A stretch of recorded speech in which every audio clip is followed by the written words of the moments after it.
우리 집밥 해먹지 않을래요의 저자인 임재학 원장님을 모시고 저자 인터뷰를 진행하도록 하겠습니다.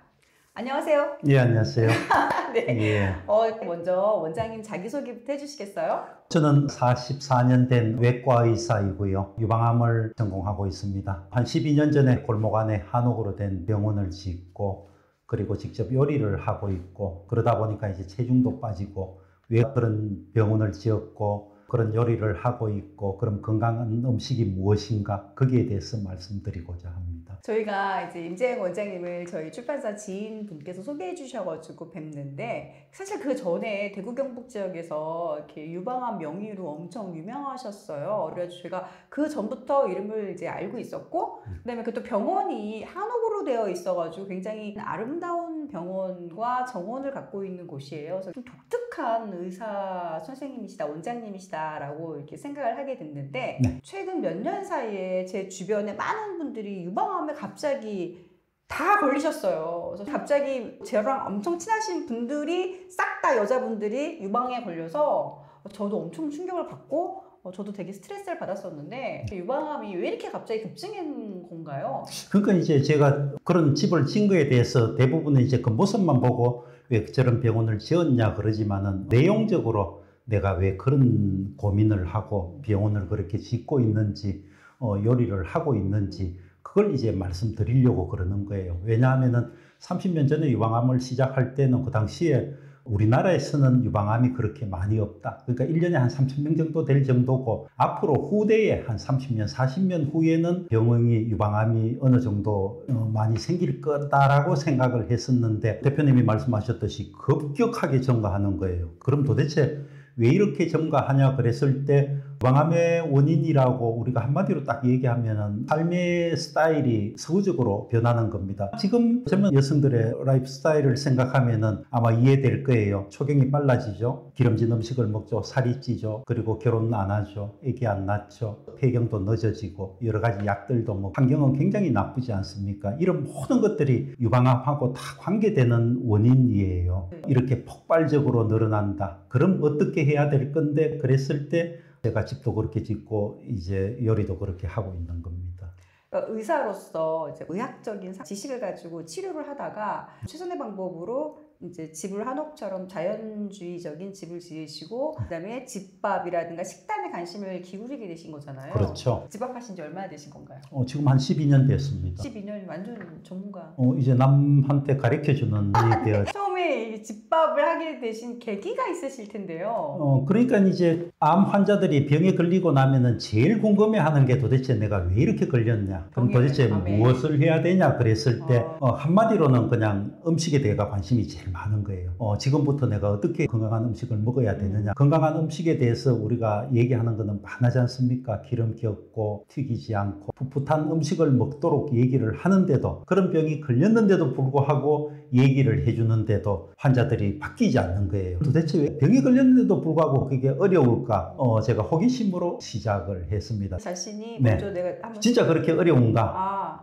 요리도 해보고 진짜 건강한 음식이 난 이런 건데 내가 해보니까 아니 나는 하니까 오히려 너무나 맛이 있고 쉽더라고요. 그리고 몸무게가 한 100kg 나갔는데 한 20kg 정도 줄어들고 이러니까 너무나 관심이 저는 재미가 있었죠. 그런데 제가 이제 요리라 그러지만은 사실은 남자가 할 수 있는 요리는 굉장히 한계가 있죠. 그리고 평생을 보기를 들어가 보지 못한 남자가 일 없는 것도 아니고 하려고 그러니까 이제 부딪히는 것도 많고 사실은 운전이나 이런 것도 우리가 배우자한테 못 배우지 않습니까? 배우면 자꾸 부딪히고 이러는데 실제적으로 아내한테도 배우고 전문가한테도 배우고 그래 보니까 너무나 어려운 거예요. 아무런 상식이 없는데 그렇게 요리를 하려고 그러니까 레시피 위주로 어떻게 된장 하나만 내는 것만 해도 이건 결국 손맛이고 시간이 지난다 그러는데 그렇게 해가지고는 내가 안 되겠다. 그래서 저 혼자 스스로 터득한 거예요. 여성들이 얘기하고 전문가가 얘기하는 요리는 맛있는 요리예요. 그러다 보니까 양념도 무엇을 넣어야 되고 레시피 위주로 하는데 그게 직업이 있는 남자가 하기에는 굉장히 어려운 거예요. 그리고 우리는 건강한 음식을 얘기하는 거기 때문에 그럼 건강한 음식을 어떻게 해야 될 건가를 제가 터득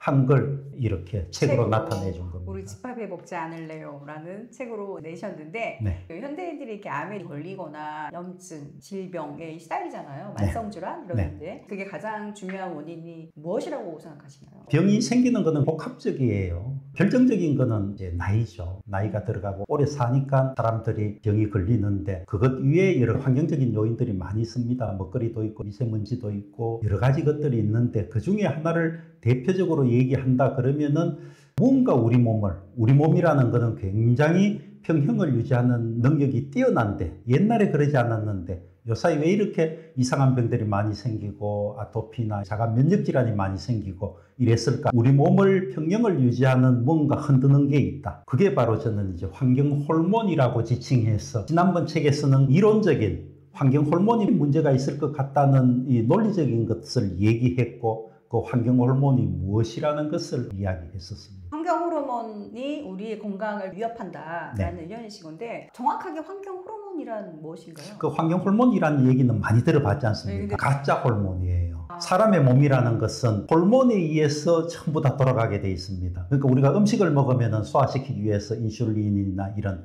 소화 호르몬이 나오죠. 그러면 키를 키우도록 성장 호르몬이 나오죠. 나이가 들면은 성 호르몬이 자식을 낳도록도 하죠. 스트레스를 느끼면 이제 스트레스 호르몬도 나오고 자도록 하는 세로토닌 같은 것도 나오고 이게 우리 몸에 수십 가지가 있는데 뭔가 균형을 이루고 있던 게 몸이 지금 이렇게 병들고 있다는 것은 환경 호르몬, 가짜 호르몬이 우리 몸에 들어와서 진짜 호르몬같이 행동을 하는 거예요. 암뿐만이 아니더라도 자도 피곤하다든지 뭔가 이상한 것들이 생기고 식도염 같은 것도 생기고 많은 불편한 것들이 생기고 거기서 좀 더 나아가면은 이제 우리 몸이 병이 생긴다고 저는 생각하고 있거든요.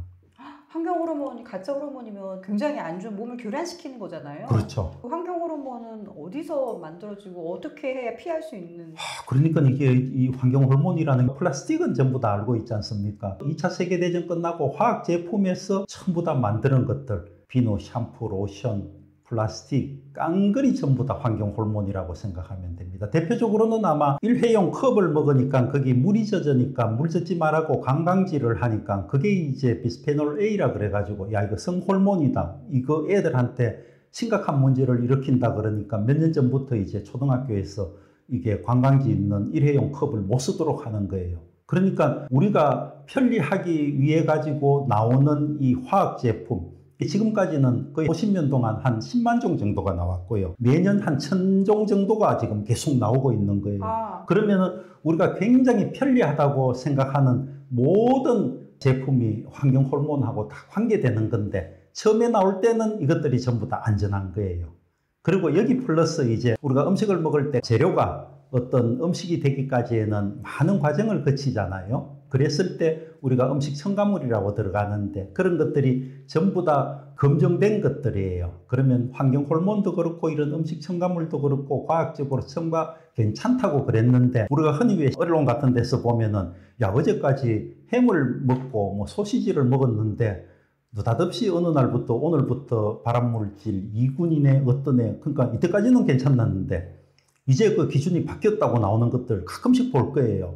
그러면은 소비자들로서는 당황스러운 거예요. 아니 지금까지 그러면은 먹은 것은 도대체 어떻게 할 것이냐 그런 것들이 전부 다 과학적으로는 괜찮다고 그랬는 환경 호르몬이나 첨가물이다 그랬는데 이게 이제 기준이 자꾸 바뀌는 거예요. 그래서 아마 내 생각으로는 이런 것들이 점점 더 화학 물질이 늘어나고 식품 첨가제가 늘어나고 하는 이 현대 생활이 우리 몸을 지금 교란시키고 병이 생기지 않느냐고 생각하는 거예요. 그게 엄청 심각한 상황이죠. 심각한 상황이죠. 그런데 이제 심각하다고 그러면 심각한데 사실은 우리 몸이라는 게 굉장히 정교하게 돼 있고 굉장히 어떤 이제 극복 능력은 강했기 때문에 이렇게 살아남은 거예요. 그래서 절대적으로 그럼 큰일 났네가 아니고 상당 부분은 이때까지는 견뎠는데 그럼 현대에 불과 그러면 한 30년, 40년 만에 급격하게 옛날에는 그런 것들이 다 괜찮았는데 능히 감당 가능했는데 이미 이제 이게 그 수준을 넘었었기 때문에 우리 몸이 지금 병들지 않느냐. 대표님은 갑자기 보니까 주위에 많아졌다 그러는데 그게 아니고 견디고 견디다가 지금 이제 와서는 견디지 못하니까 이렇게 폭발적으로 보이는 게 아닌가 그렇게 생각합니다. 그 이제 종이컵 항상 먹고 플라스틱 제품들 다 쓰고 뭐 비닐로 뭐 다 쓰고 뭐 각종 첨가물 뭐 이런 거 화학 제품 그다음에 간편식 네. 편의점 음식들 뭐 이런 거 다 지금 24시간 사용하고 있는데 그래서 이제 극단적으로 이제 이야기하는 사람들은 큰일 났다. 우리 이렇게 하지 말자. 아무것도 쓰지 않는 이제 원시 시대로 돌아가자는 사람들 주장하는 사람들도 있는데 저는 이제 이미 그렇게 하기에는 문명이 우리가 너무 많이 와 있고 편리한 생활에 너무 젖어 있단 말이에요. 그래서 최소한도로 우리가 그건 좀 조심할 거는 조심하는 거는 맞습니다. 저는 왜 집을 그렇게 짓냐 그랬을 때 미세먼지나 여러 가지 환경 호르몬 이런 것들이 많기 때문에 평생을 병원하고 싶은데 좀 더 생활 공간이 좋아야 되겠다 그래서 저는 친환경적인 그런 병원을 지었고요. 그리고 결국은 그렇다 그러더라도 줄일 수 있는 것들 중에 그러니까 예를 들면은 저 같으면 비누로션 샴푸를 한 10년 전부터 안 쓰고 있거든요. 사람들이 전부 놀래죠. 왜냐하면 전부 다 거짓골인 줄 아는데 그럼에도 불구하고 저는 아무것도 쓰지 않는단 말이에요. 그래도 괜찮아요. 아니 비누 안 하면 하고 좀 이렇게 끄적끄적하고 좀 약간 사람이라는 게 깔끔한 느낌? 아니요. 그래서 이제 제가 보여주기 위해 가지고 제가 그걸 안 한 거예요. 한번 생각해봐요. 기름이 조금 나오고 하는 거를 때가 묻지 않는데도 불구하고 전부 다 그냥 아주 비누나 이런 걸로 아주 세안제를 해서 기름을 탁 빼요. 그러고 나면 또 얼굴에 당긴다고 또 보습제를 써요. 그것도 화학 제품이에요. 그래서 그런 거를 안 해도 괜찮다는 거를 보여주기 위해서 물론 이제 사회생활을 하고 그런 경우에는 안 할 수가 없죠. 그런데 너무 지나치게 우리가 의존하지 말자는 거고요. 결국 환경 호르몬이라는 거는 어떤 형태로든 화학물질인데 대표적으로 두 개만 생각하면 되는데 얘들이 자연계에 일단 그러면은 분해되지 않고 수백 년 가게 됩니다. 그럼 수백 년 가게 되면서 어디에 집착되는데 그랬을 때 전부 다 지방질에 축적이 됩니다. 지방이에요. 지방에. 기름기에. 그러면은 우리가 비가 오고 그러면은 바다에서 안 그러면 땅에서 지방질이라 그러면은 어떤 고기 돼지 기름이라든지 고기 생선의 어떤 기름이라든지 안 그럼 미세먼지를 해서 이렇게 내려오면은 땅에 지방질에 축적이 되면은 그 최종적으로 먹는 거는 인간이 먹습니다. 근데 인간이 이렇게 우리가 고기를 즐기고 기름을 즐기고 한 거는 불과 역사가 50년, 70년 밖에 되지를 않았습니다. 그러니까 이게 전부 다 섭취가 되니까 그러면 그 섭취를 줄이려고 그러면 어떻게 해야 되는데 논리는 아주 간단해요. 채소 먹으면 돼요. 네. 그래서 채식이죠. 그래 채식이 좋다. 그래서 채식이 좋죠. 그럼에도 불구하고 지금 모든 것들이 오염됐고 히말라야 골짜기에도 아주 심해도 전부 다 오염 다 돼 미세 플라스틱이든 다 오염됐는데 우리가 섭취를 안 하고 어떡할 거냐 전부 다 이제 우리 몸에 들어오는데 그 오염되는 게 신기한 게 우리 몸에 지방질에 붙어 있는데 역시 또 채식을 하면 그 식이섬유가 우리 몸에서 이렇게 돌고 있는 환경 호르몬을 식이섬유가 부착을 해가지고 대변으로 나오는 거예요. 그러니까 지금 환경 호르몬이 문제인데 환경 호르몬을 해결할 방법이 식단으로 있네요. 식단에도 이제 결정적으로 있다고 저는 이제 주장을 하는. 그래서 이게 물론 줄이는 것도 좋은데 줄이는 데는 그러니까 채식이 좋고 그보다도 더한 거는 그럼 우리가 어떻게 해야 될 건데 이 상황에서 그랬을 때 우리 몸에 들어오는 이런 것들을 채식을 하면은 거기에 있는 식이섬유가 대변으로 이제 끌고 나오는 거예요. 환경 호르몬을 끌고 나와서 같이 배출하니까 그러니까 최소한도로 우리가 줄일 수 있는 방법은 그래도 채식을 하면은 섭취도 줄이고 배출도 줄일 수 있는 방법이 아니냐는 거죠. 이제 환경 호르몬 질병의 원인으로 지금 보고 계시는 건데 그 환경 호르몬을 없애거나 배출하는데 채식이 중요하다고 말씀하시는 거잖아요. 그렇죠. 채식이 이제 건강식이라는 건 잘 알고 있긴 하지만 그 풀떼기만 먹어가지고 어떻게 생활이 가능한가? 뭐 이제 아무래도 고기도 먹어야 영양이 골고루 되지 않겠냐, 균형 잡힌 식단이지 않냐라는 의견들이 많으신데. 그렇죠. 채식만 해가지고 이게 가능할까요? 제일 큰 질문이에요. 강의를 가면은 처음에는 나는 이제 이렇게 대답을 안 하고 있어요. 그러면은 자기들끼리 꼭 이야기를 해요. 야, 그 코끼리 봐라, 소를 봐라. 풀 먹고도 다 잘 크는데. 그러면서 자기들끼리 이제 해결을 다 해요. 근데 이제 거기서 핵심적인 이야기가 사람들이 초식 동물에 대해 가지고 모르는 거예요. 그러면은 동물은 우리가 풀만 먹는 초식 동물이 있고 육식 동물이 있지만 사람은 잡식 동물이에요. 풀도 먹고 고기도 먹는 거예요. 그런데 초식 동물은 참고적으로 소가 위장이 4개인 것은 알고 있죠. 끊임없이 하루 종일 되새김을 합니다. 그러면은 아무 영양분도 없는 풀을 끊임없이 되새김을 첫 번째 위장으로 넣어가 계속 되새김을 하면은 침을 계속 흘리면서 거기 넣잖아요. 풀하고 섞여 있는 그 분비물이 위장 속에 있는 미생물을 살려줘요. 그러면 그 미생물이 활성화해가지고 그 미생물에서 에너지를 내고 영양분을 내면은 소는 그걸로 살이 찝니다. 코끼리는 그걸로 살이 찝니다. 초식 동물은. 그러면 풀이 아니라 미생물을 때문에 영양분이 생기는 그러니까 초식 동물은 풀을 먹지만은 몸 속에 있는 미생물이 그렇게 살려줘가지고 살이 그만큼 찌는 거예요. 그러니까 그 구조가 다른 거예요. 그럼 미생물 먹이를 먹을 뿐이네요? 그렇죠. 그러니까 풀을 먹는 건 미생물을 먹이기 위한 먹이를 먹는 것이고 본인은 미생물에 의해서 그런데 이제 인간은 구조가 다르죠. 네. 풀도 먹고 고기도 먹는 잡식 동물이에요. 근데 이제 가만 생각해 보면은 인류 역사가 한 200만 년 그랬을 때 사람이 빠르지도 않고 힘도 없고 뭐 아주 그냥 나약한 존재였는데 고기를 먹으려고 그래도 아마 고기 잡는 일이 거의 드물었을 거예요. 잡아먹힌 일이 더 많았을 거예요. 그러면은 탄수화물은 풀은 구입하기가 쉽잖아요.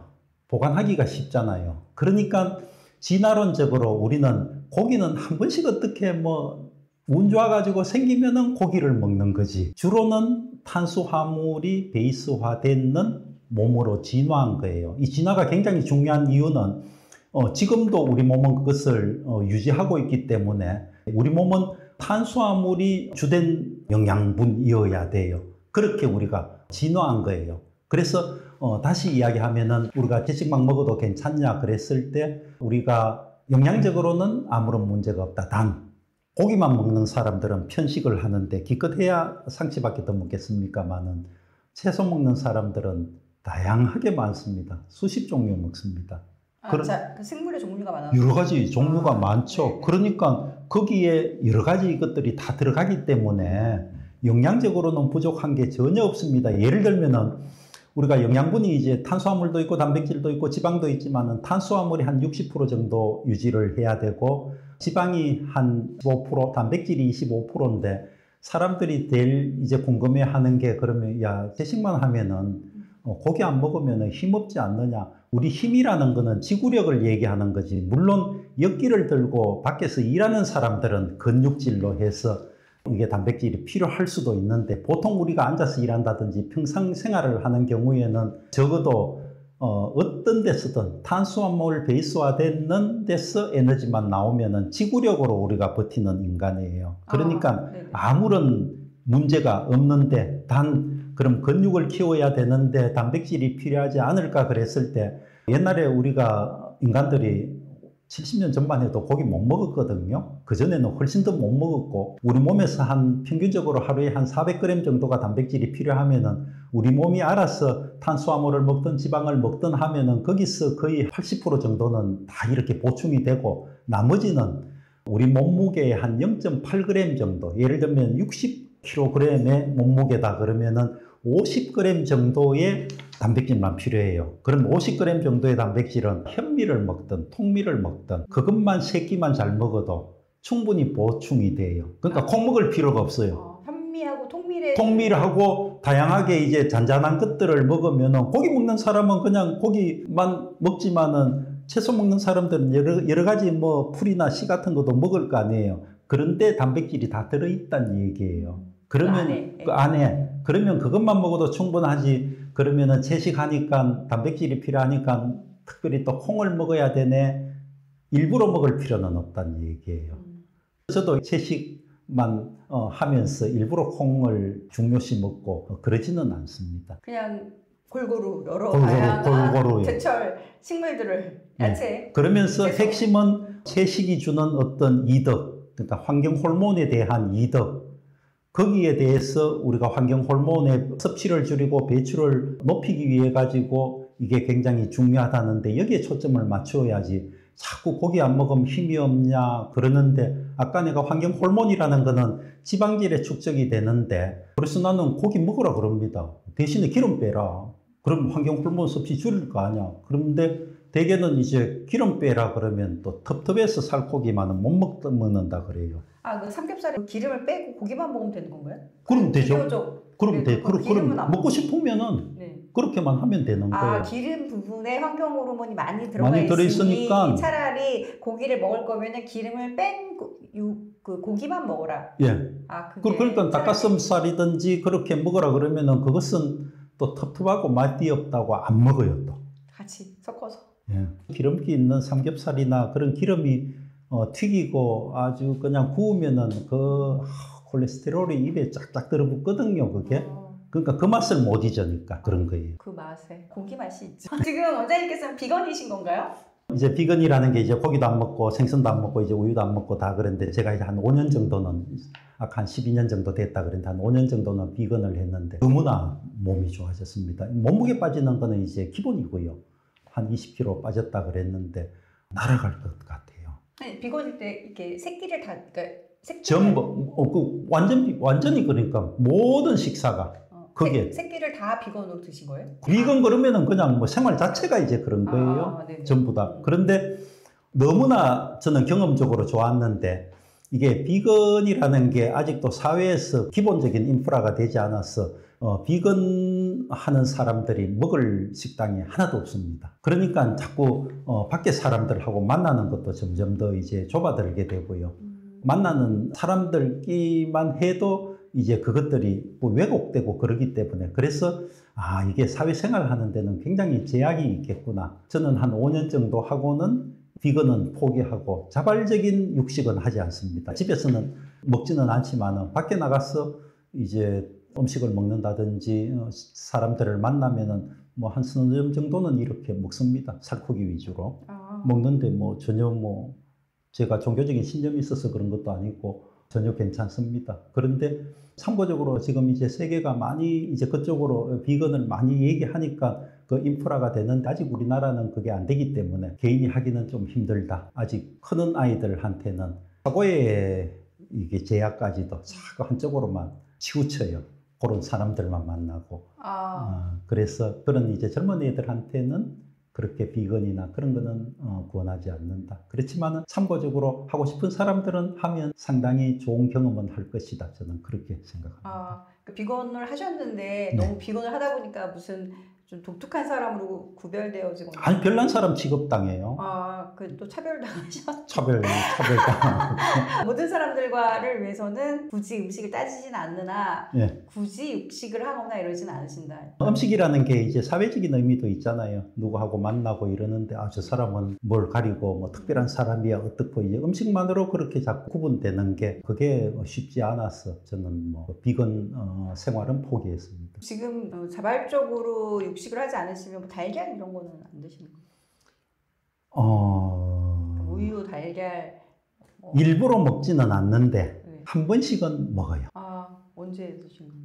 뭐 그냥 뭐 이렇게 이게 그러니까 치즈도 그렇고 우유도 그렇고 건강한 우유면은 저는 먹겠습니다. 우유가 건강하냐 그랬을 때 건강한 우유가 아니란 말이에요. 그래서 적어도 이제 크는 아이들한테 부모한테서도 그런 얘기를 합니다. 여자애들 같으면 요새 성조숙증이나 생리가 굉장히 빨라지고 있는데 나는 상당 부분 유제품이 이제 관계가 된다고 생각하거든요. 그리고 이제 특별히 여성들한테서 특히 이런 나이에 염증이 막 자가 면역 질환이 생기고 이럴 때 저는 우유를 이제 절대적으로 금지를 시키는데 그 이유가 이게 성호르몬이나 이런 게 들어가 있지 않을까 하는 것들 때문에 그렇기 때문에 그래서 결정적으로 먹지 마라는 아닌데 우유는 완전한 제품이고 아주 매일 먹어야 돼. 저는 이런 거는 권유하지 않습니다. 그러시구나. 네.